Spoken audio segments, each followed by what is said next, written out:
mustache coming in really good. That's a great way to start the episode.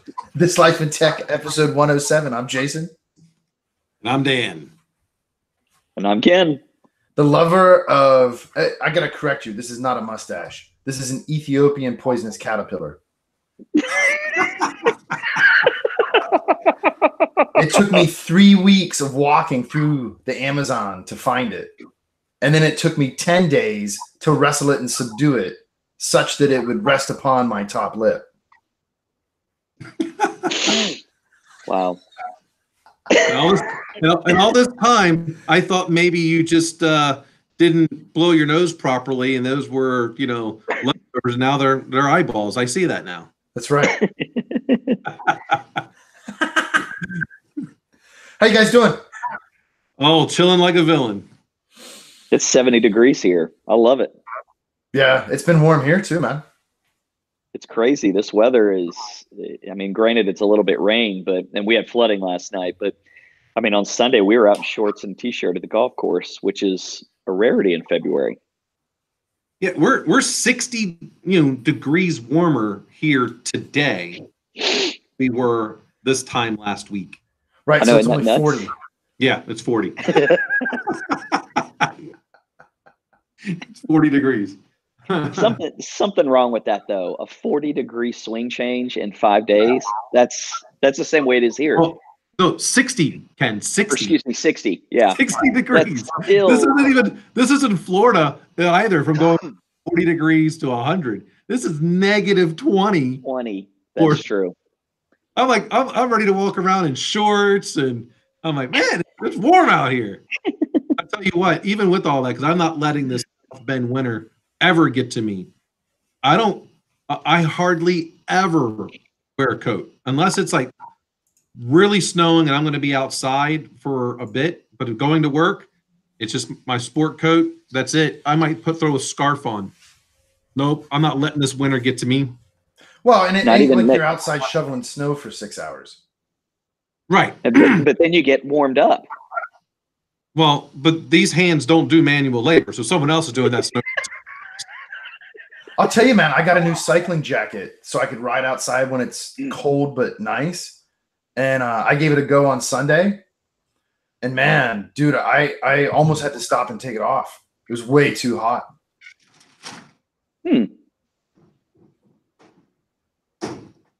I don't know what he's doing, man. I don't know. Just ignore it. What was the temp when you had it on, when you were riding? It was probably around 50, 45, 50.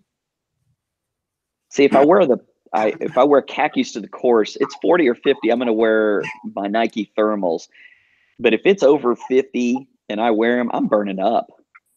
Well, and I had like a base layer underneath. I didn't have a jersey on. The typical jerseys you see dudes riding around in. But the thing is, man, it's like an instant wind chill, of course, right? So not only do you have the wind chill of riding, but when the wind blows, it really cuts through on a bike, man. And that's why I got this jacket. It's also like a Gore-Tex type waterproof. So in case it rains or it's a little whatever, right? And man, dude, part of it really wasn't the weather. The most of it was that's just how good this jacket is. It doesn't surprise me that Ken is, wearing Nike anything, because he's all about the brand name, not necessarily the function. He should have gone with the original that came up with this, Under Armour, not the copycat. Oh, yeah, I don't know about that. For the record, man, like the base layers I'm talking about, they're knockoff Under Armour from China. I don't care. Yeah. What's funny is that mine are now at this point too. I get from like $5. I was just gonna say, do I want to buy one for 60 or do I want to buy 3 for 15? Right. And the funny thing is, the brand name is Tesla, and I don't care. That's mine too. Yeah.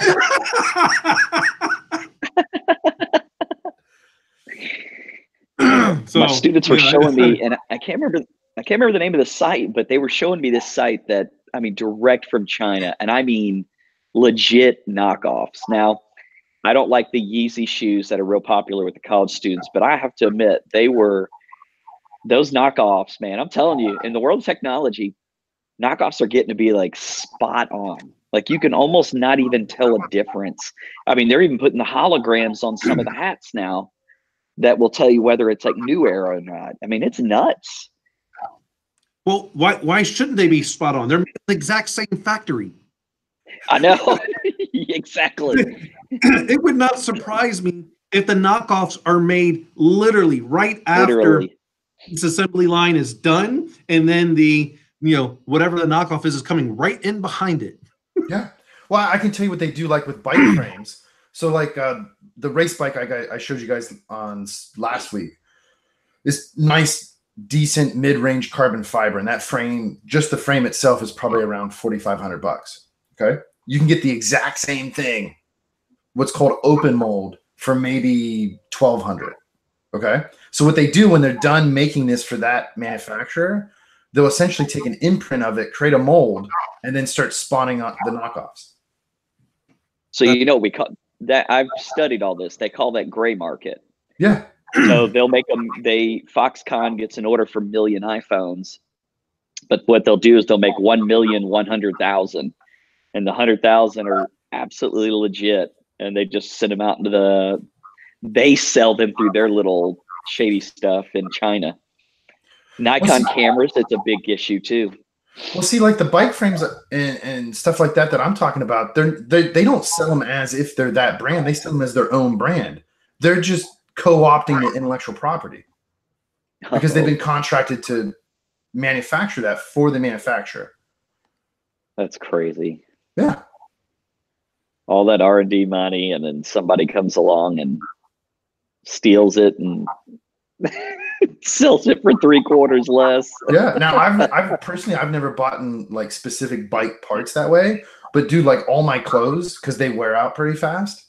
Dude, I've bought a lot of stuff directly from Alibaba. God, I wish I could remember the name of that site. It was crazy. Just how many knockoff stuff. I mean, like iPhones and NFC. How do you make a knockoff iPhone though?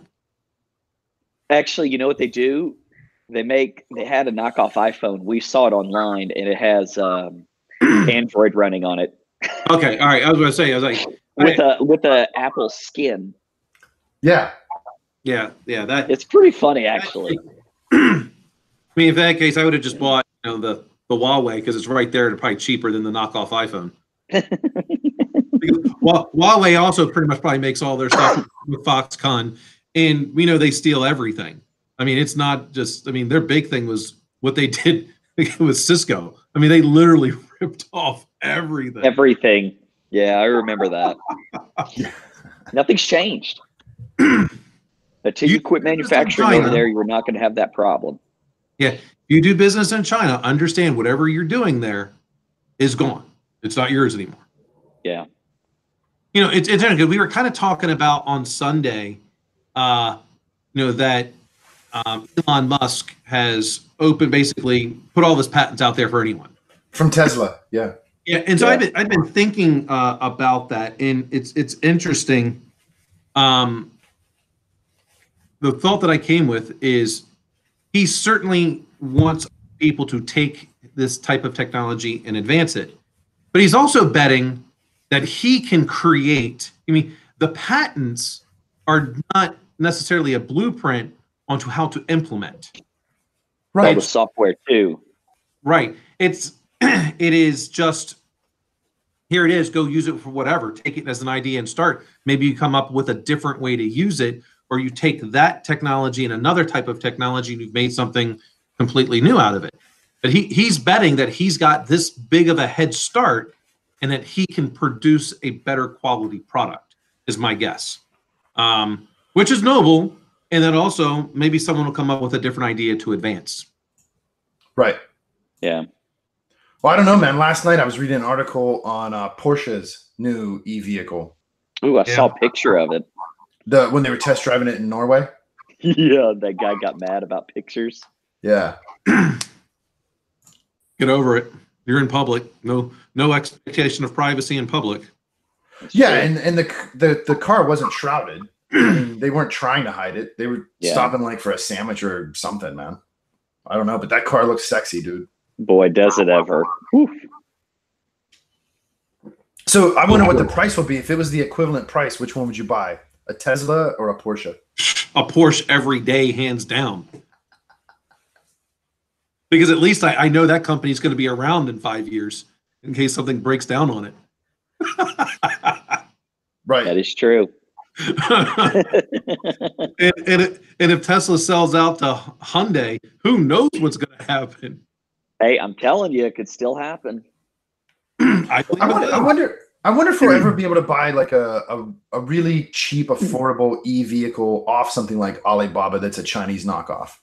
Oh, you didn't hear this week that there like 3 or 4 electric companies are going to start selling $9,000 electric cars in the U.S. Really? Yeah, it was in the news just this week. Oh, forget about it. By the way, what electric company are you talking about? Hey, real quick, let me jump in because I just looked it up. The e-vehicle is called a Taycan, and its base is 130. So I think that's more expensive than the Tesla Roadster. No, they had one for $9,000. They were talking about a $9,000 e-vehicle. I'm telling you. He went back to the Porsche. No, Porsche. Oh. Yeah. Well, like the Taycan's base price is like 90, but having owned a Porsche, dude, you don't get out the door at base price because you got to pay for at least the carpet. Did they actually say what the road mileage would be? Like how much on a charge? Let's see. It's a good question since we're talking about it. Because Tesla, I think, is what, 264 miles, and I could be way off on that. Depends on the model. This is the interesting thing. When people have a sports car and they ask you what the gas mileage is, you're not buying the sports car for the gas mileage. Right. Yeah, I love that, man. I love that. Someone asked me, like, with my Lexus, the gas mileage you get. I don't know. That's not why I bought the car. Yeah. When the gas light comes on, I get more gas. It doesn't have a predicted range, Ken. But it says it's intended to compete with the top end of the Tesla Model S. Okay, so that would be over 290 miles. Yeah, that's crazy. That'd be so awesome. Have that Porsche electric, and then have the speed of that Porsche. That'd be pretty nice.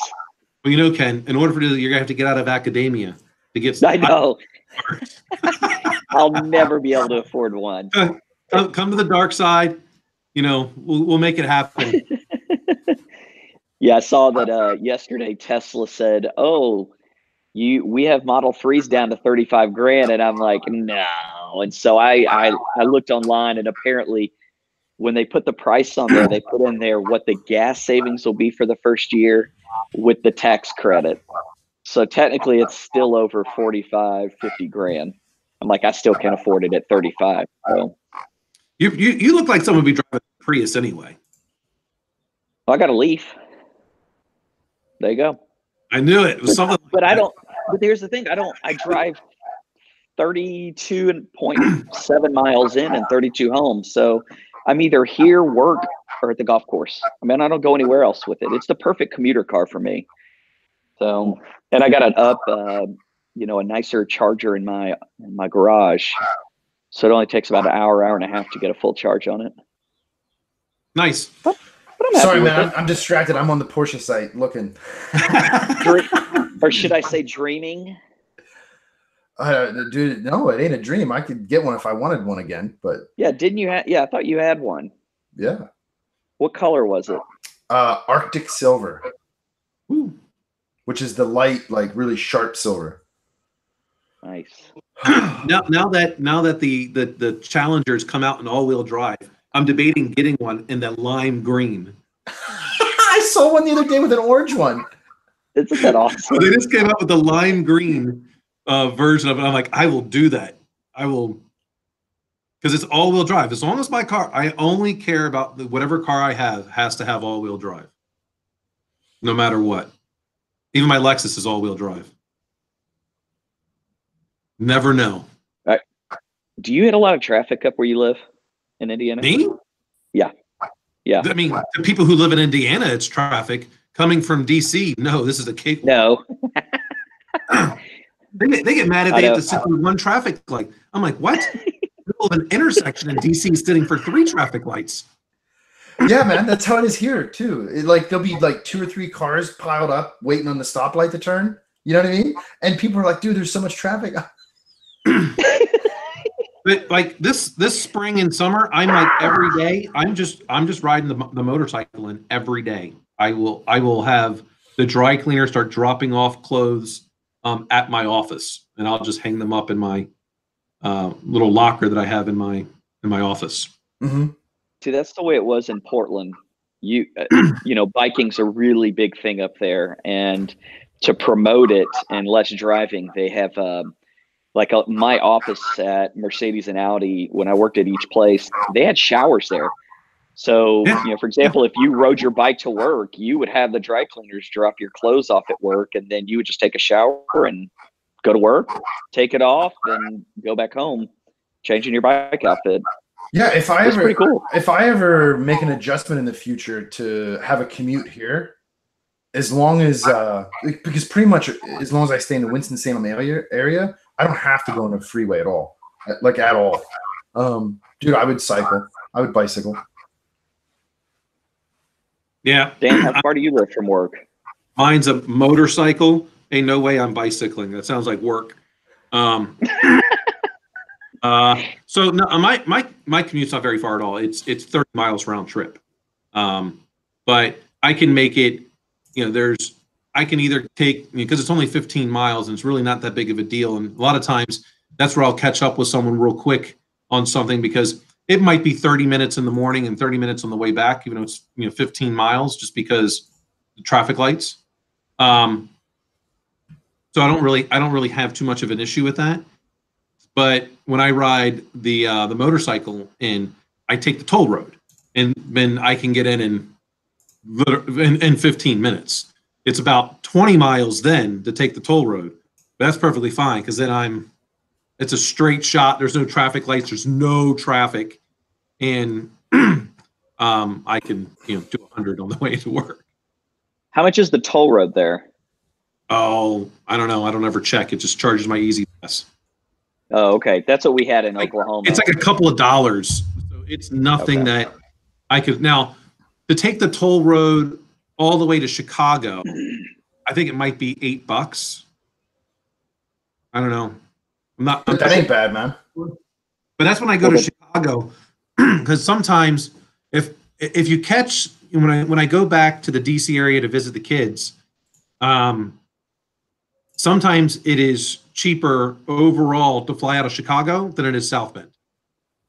So what I tend to do, because it's the same amount of miles, about every 3rd or 4th time of me flying back to the DC area is free, because then I use my miles to fly out of South Bend, and it doesn't cost me anything else. It's the same. If I use the frequent flyer miles, it's the same distance from South Bend or Chicago. But sometimes the flight out of South Bend will be $500 versus, like, my cutoff point is $300. If it's $300 round trip from South Bend, I'll do it, because it's an hour and a half to Chicago.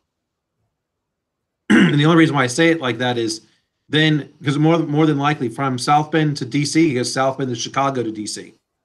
So, but it's like a 10-minute flight from South Bend to Chicago. Yeah. So, but then I don't have to worry about, you know, going to the parking garage, getting the car, if it's snowing out, on 80, 90. And if I want, I can have a cocktail on the plane. And I would rather do that and drive from South Bend Airport to home rather than from Chicago to home. Yeah. Coming in at that late at night's not always fun either. So.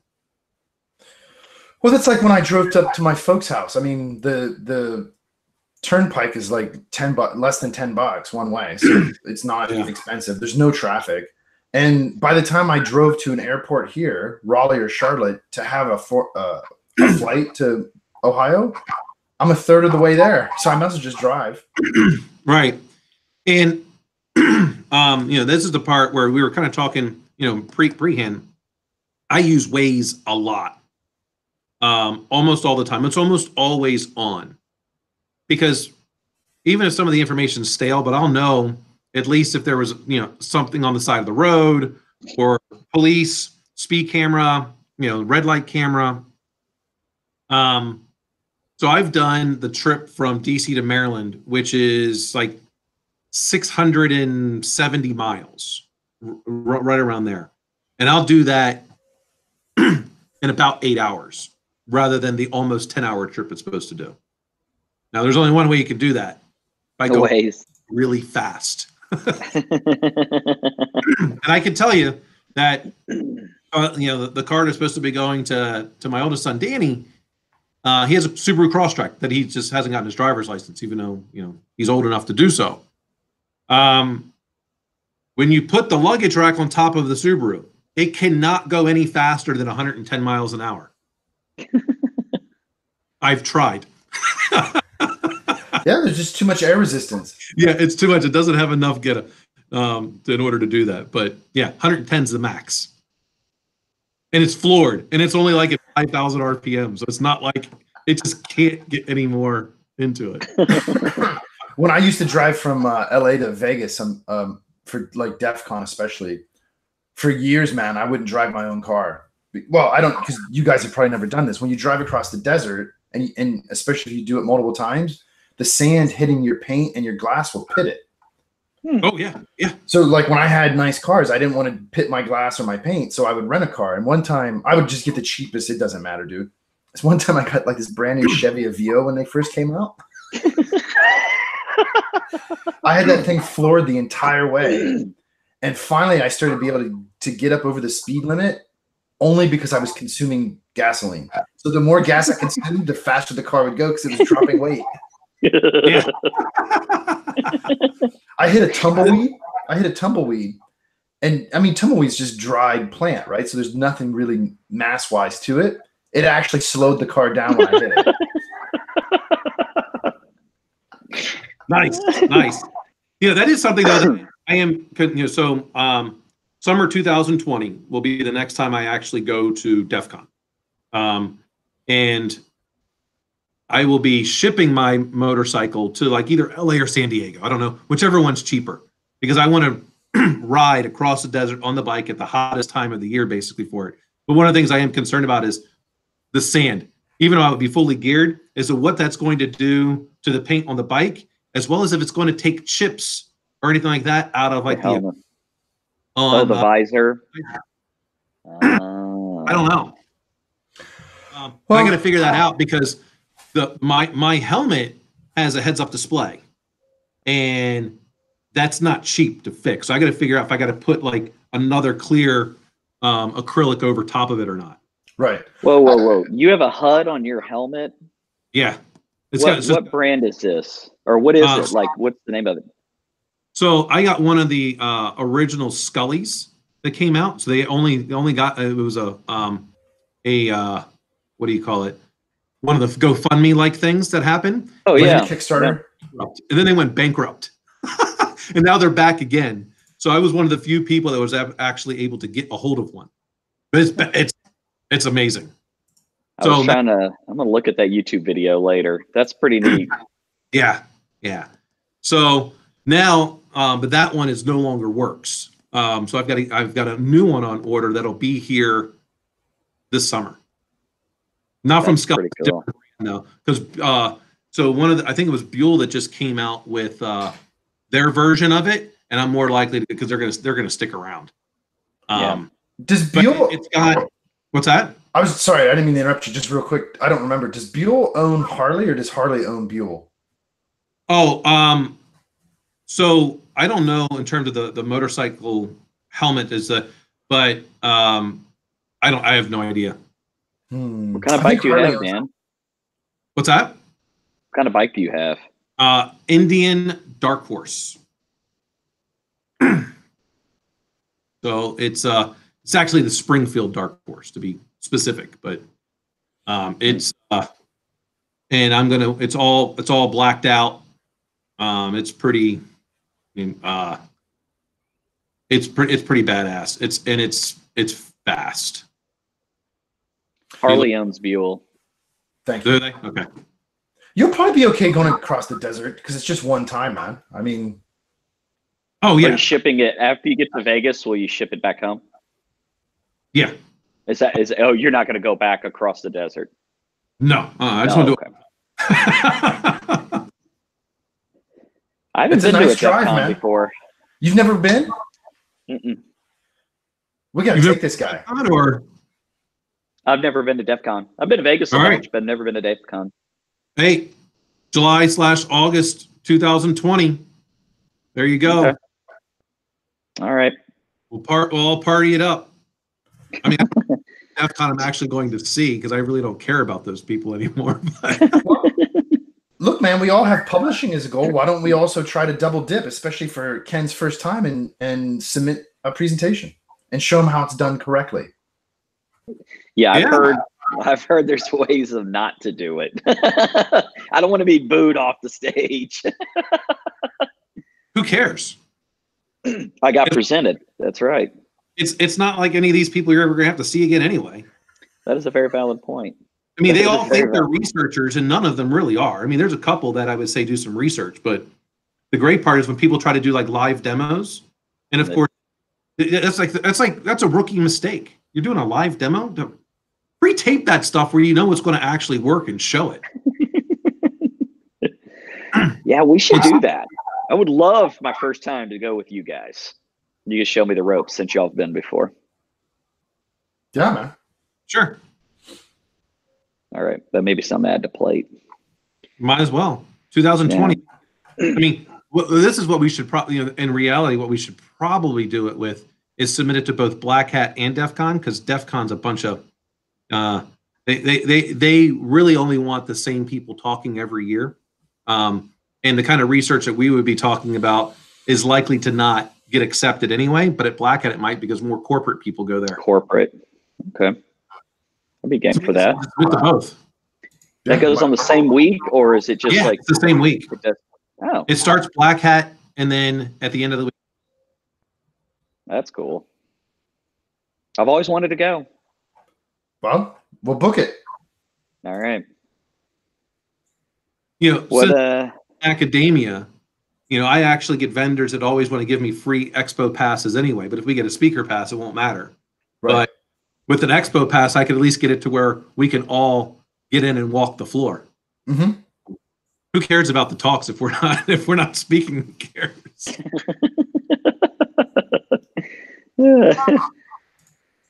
But that's it. Because I literally, and Jason and I have talked about this. I have almost zero interest in going and speaking at any security conference per se. Not that they're not valuable for other people, but for me, these people are the ones that already know what they're supposed to do. I want to go to business conferences. It's kind of that saying of, I'm not here to heal the healthy, I'm here to heal the sick. And business don't understand the security and technology challenges that exist. So I want to go and try and continue making security and technology business decisions. And that therefore the people that are running business need to understand at least what that means. Going and speaking at a security conference, that's, you're going where people already believe the same thing you believe. So what are you really doing other than maybe showing a few new parlor tricks? Sure. At least that's my opinion. But I'll go that one time. Just, I can't think of another conference I'd really be interested in Vegas going to. Yeah, well, right. I mean, anymore, that's about it. Yeah, I'm typically pretty done with Vegas as it is. Anyway, we were ways. That's how we kind of got on this topic. I will definitely be. I don't even know if anyone ever even gets pulled over in Vegas for or driving to Vegas on that long stretch. It's like about 2.5 hours. They do. Yeah, well, this is the secret. Once you get into that stretch outside, depending on which way you go, you get into what's called the high desert of California. Mm-hmm. They don't sit on the sides; they're in front of you or behind you. So it's pretty easy. Anytime you see something off in the distance, you just make some adjustments or say, "Hey, if it's a cop, I'm eating the ticket." I will eat the ticket. Typically, when you see in full gear, because I only ride fully geared. I'm not stopping in full gear. So if I get pulled over, then I get pulled over. Yeah. get a ticket. Typically what you see is there's not very many towns in between, like where you get out of the last town in California to Vegas, but there's some small little places to stop for whatever, right? That's typically where they'll sit. Ah, gotcha. Yeah, so a bunch of the guys that I know it from McAfee, that's kind of the deal. They're supposed to be, they also ride, so they're shipping their bikes there too, and we're all gonna ride together. And if they don't make it, then they know that no matter where they go, I'll never buy from them again. They'll be dead to me. But I should have probably made it to where they have to give me everything at cost. Right. Yeah. That would have been a much better deal. Yeah. Well, I tend to take the vendors that I appreciate regardless. But I'm wondering how Waze will work across that, because that's going to be a little bit more challenging. Now I've got to have the phone somewhat out in some way, because I don't know if I can display Waze to the visor and the helmet for the heads up display. That'd be a good thing to test and report back on. That's interesting. Yeah, I mean, I'll figure that out well before then. But what would be nice is just, you don't necessarily need the map so much as, because what do? Take one highway all the way to Vegas from there. So you don't even need the map to show up. The only thing you'd want to show up in the HUD would be, is there an accident or a DUI stop or something, just to pop up in the HUD. And it's 1 mile away, and you're like, cool. I don't need the whole I'll thing lay off the there. throttle a little bit and get back down 100. Well, see, this is the beauty of that freeway to Vegas. It's only 2 lanes, 1 lane each way. So if there's an accident, you'll know it because you ain't going anywhere for a long time. Well, that's a beautiful part of being on the motorcycle. I'll just around it. I'm not stopping. I mean, so when I used to ride in DC, if all the bumper traffic, dude, I'm on the shoulder. I will ride on the shoulder. Are you allowed to go between cars in DC? Not in DC. They don't. I know in California you can, can't you? Yes, I think that's the only. It might be the only state. I don't know. I will ride on the shoulder, and I don't care. And people that always ask, well, what? Aren't you worried about a ticket? I would rather get a ticket than be dead. Like, what do you mean? Most accidents on a motorcycle that occur happen in traffic in that way, and you get sandwiched between the two. Oh, like a pancake. I will get on the shoulder and I will ride. That's the exact same reason why, if there's no perpendicular traffic, I roll stop signs when I'm biking. Yeah. I slow down. I don't blast through them. But man, it's way more dangerous to be sitting still or going slow when you first take off, because you can't do anything. You just stop. Yeah. Yeah. So if there's no traffic, or I would clearly have the right of way anyway, man, I just slow roll it. It's called actually in some states it's legal. It's called an Idaho stop. Idaho stop. Yeah. Mm-hmm. In fact, I think several other states, including California now, have started to pass legislation like that for bicyclists specifically. Interesting. Huh. So I always do kind of worry whether or not the data itself is legit, but I would rather have the notice and be wrong rather than not have it and get a ticket. All right. And this all came up earlier with you, Ken, when you were talking that people are looking to start putting DUI stops on there. Yeah. Oh, they already are. That's the thing is NYPD they asked Google in a letter to actually stop putting it because people were going to find another way to go around the DUI stop. But come to find out, NYPD posts those like days in advance of where they're going to have DUI stops. So what do you think people are going to do? That's that publicly. Yeah. But they're asking a private company to do something when they already do it themselves. Well, my opinion is they can ask, but they don't. Yeah, they don't have to comply. Right. And hey, I'm going to change the conversation a bit. We haven't talked about UFC in a while, but they just announced a fight here in Nashville in March. Anthony Pettis is fighting. Who? So might go to that. Anthony Pettis. That doesn't sound like Conor McGregor. Well, I might have drinks with Conor beforehand. So, He he was balling at the Super Bowl. Had his son out there carrying the football. It was, but who would Anthony Pettis even be fighting? I thought they cut his weight class because isn't he like? Right? No, he's moving. Let's see. I got an email this morning about it. It basically said he was moving to a new welterweight. Yeah, he's moving to welterweight to face Stephen Wonderboy Thompson, owner of 3 post-fight bonuses. That is not a good matchup for him. For Pettis? Yeah. Yeah, he's probably going to get beat. Well, he's going up. Of course, you know what? I mean, it's one thing to have to cut, but it's another thing to add. So, well, who knows? You want to cut because you want to be the bigger man at the lower weight. When you go up, you're more than likely, because of your frame, even if you're going to put on the weight, but because of your frame, you're going to be the smaller. Look, I mean, we joke about it, but Conor's the perfect example. Yeah, he's in the weight class he's trying to fight in, he's small. It's now. I mean, he certainly has. I mean, there's no question about it. He's got dynamite in his hands, right? But if you're able to be manhandled, and your jujitsu is not, or whether it be judo or whatever your grappling is going to be, is not at least at a high level. Forget being expert, but if it's not at a high level where you can get back up and stand, there's a reason why Chuck Liddell never fought at heavyweight. Well, man, and it ain't like UFC 1. You know what I mean? Because nobody knew what they were doing really, except for Royce Gracie. You could have this small little dude wreck people like that, right? Yeah. Everybody's skill level is pretty comparable, and it's really high level. And so now you're back to who's bigger, and it's dangerous, man. Going up especially a big jump like that. 10 pounds is a big difference. Oh yeah, because that's 10 pounds at weight cut. That's right. It's 40 pounds.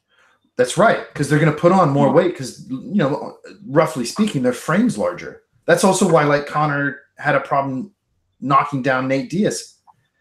It's not that he lost power. It's that the other dude's bigger. Yeah. Well, and I don't know that he had too much. I mean, he definitely was knocking Nate Diaz down. He just wasn't knocking him out. In the second fight, he had some good success knocking him down. In the first fight, not so much. Right. And that's the part that people, then does he turn into where, and at his, what does he fight normally at lightweight? It's like, I know it's 140-ish. 140. He's had the belt at 145, which is the first one, and then 155 is the second one. So at 145, he's got one punch power. Bam, done. There's no question.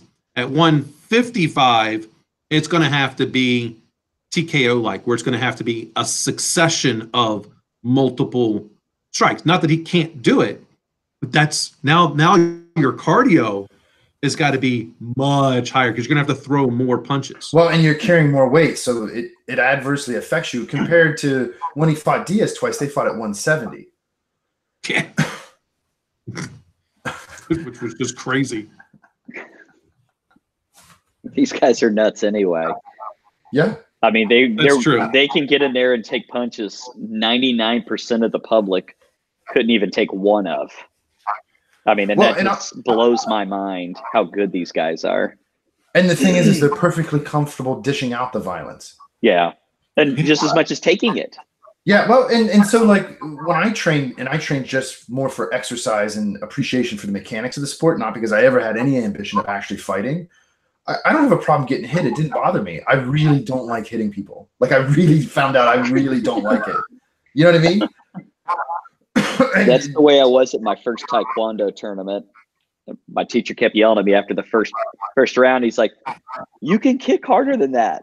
And I'm like, "What?" He's like, "I know you kick harder than that. You do that." And I'm like, I just couldn't do it. Like, I don't know if it's just my personality. I'm a nice guy. I don't, I like to watch UFC. I appreciate those guys, but I just couldn't do it myself. Just couldn't do it. Not under those circumstances. I didn't have that problem. I didn't have that problem at all. Really?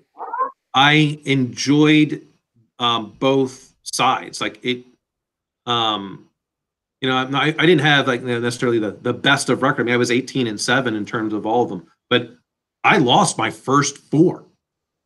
And In my first fight, I got knocked out. Wait, what were you fighting? What was this? I've never heard you talk about this. Yeah, Kung Fu. Oh, Kung Fu. Okay. Full contact martial arts. So when you didn't go to the ground, everything was closer to kickboxing. The rules really kind of are silly, but you weren't, until you got up higher, you couldn't go anything below the waist. So you couldn't go after legs, things like that. Okay. But you wore protection, right? Yeah. So it's like amateur. Okay. Yeah, amateur boxing. So type thing. Yeah. You're still going, but people get knocked out. I got knocked out. I got hit. Well, yeah. I mean that headgear and the gloves are just so you don't get cut. They don't help you not get knocked out. Yeah. And I mean you still can get in and do throws, and but there was no ground fighting. I mean, so like you're not wrestling. Right. Yeah. If you got taken to the ground, you might get punched, but you weren't. No one was getting on top of you and doing jujitsu. Now, see, I never had that problem in wrestling or jujitsu. It didn't bother me to strangle people and stuff like that. That didn't bother me, but punching people bothered me. Yeah, and in sparring, we wouldn't wear the headgear. But you had things like on your shins and stuff like that. You catch a shit. I mean, this is people. They wonder how could like Anderson Silva break his shin hitting. Yeah, you hit that knee. That knee's bigger than your shin. That is.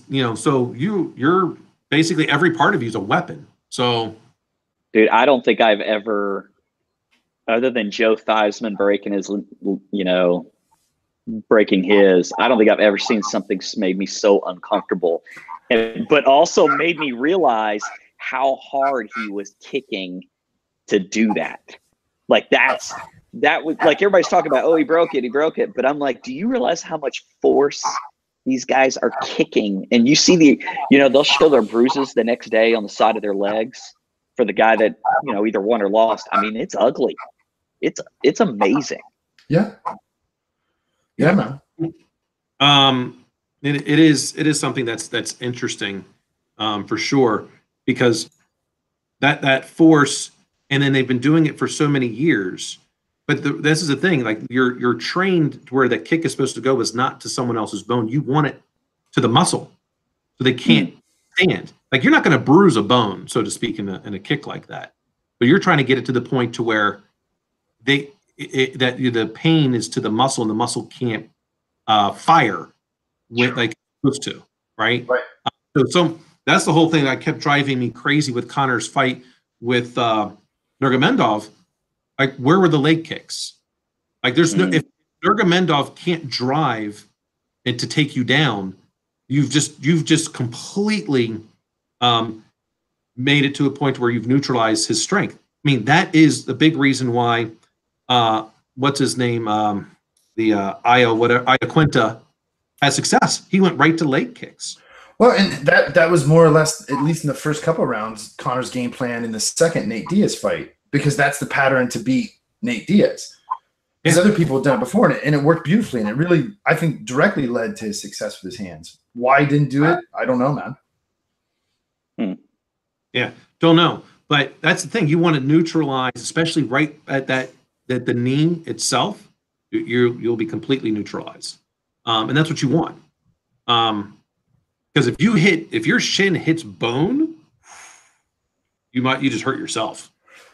Well, yeah, the tibia and the fibia aren't exactly strong bones. No. Anyway, that'll be interesting though to have a UFC fight in Nashville. This is the second or third one. I went to the first one. I enjoyed it. I probably couldn't afford to get into one of the big ones in Vegas, so I got to take what I can get. Well, we'll get you out of academia. You'll be able to get that Porsche that you want, and you'll be able to support the UFC fights. I really want a Tesla. I'm just going to be honest. As much as I love that Porsche, I know quite honestly that would always be out of my price range. I'll permit you the Tesla then. I will grant it to you. Do what? You cut out. Do what? I'll grant you the Tesla then. You just have to get out of academia and start, living in theory. I've been to several UFCs in Vegas. It ain't worth it, dude. You don't see hardly anything. Unless like front row, not seeing much. You ain't seen front row anything anywhere. It ain't worth it, dude. You can't see anything. You can't see anything through the cage. Once you get back far enough so you can actually see into the cage without looking through the fence or one of the pillars of the fence, you're too far away to actually see what's going on. So you got to watch the jumbotrons anyway. So I just want to get there so I can put our This Life in Tech stuff up there so people may have more chance to watch our show. Hey, man, that guerrilla marketing might be worth it. Yeah. We should have shirts made. That's not a problem. We can do that. We have a logo. Yeah, we do. We do have a logo. I don't know how it's going to look with when I'm here in the office with my. Hey, do you make your employees wear suit and ties? What's that? Do you make your employees wear suit and tie to work? The only time they have to do that is if they're going down to the main corporate office. Most of the time, people here just wear shirt and slacks. Oh, okay. So and then even the ones that are downtown, the corporate office, if they are like the help desk folks, they just wear the a golf shirt with the logo. Oh man, that's so much more comfortable. I just don't like wearing suits. I don't mind. I enjoy wearing the suit. I've got plenty of them. And I'm back and forth. I have no idea if at any moment I may have to go downtown. And so it's just easier to wear it. Suit and tie. I mean, I always keep an extra basically full outfit in my locker here, just in case, like if I spill coffee or whatever. I don't want to take a chance. I get so that. Be prepared. Yep. Boy Scouts ain't got nothing on me.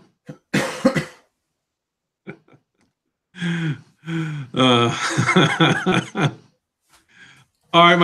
Well, on that note, I got a meeting at 11, and I'll let you all laugh about the Boy Scout joke later. Yeah, I'm chuckling. Got it. All right, guys. Talk to you later. See you on Sunday, Dan. We're doing it in the afternoon, I think, but I'll let you know. Awesome, guys. Have a great week. Rest of your week. Take care, everybody. Cool. Y'all too. Cheers. See you guys. Bye.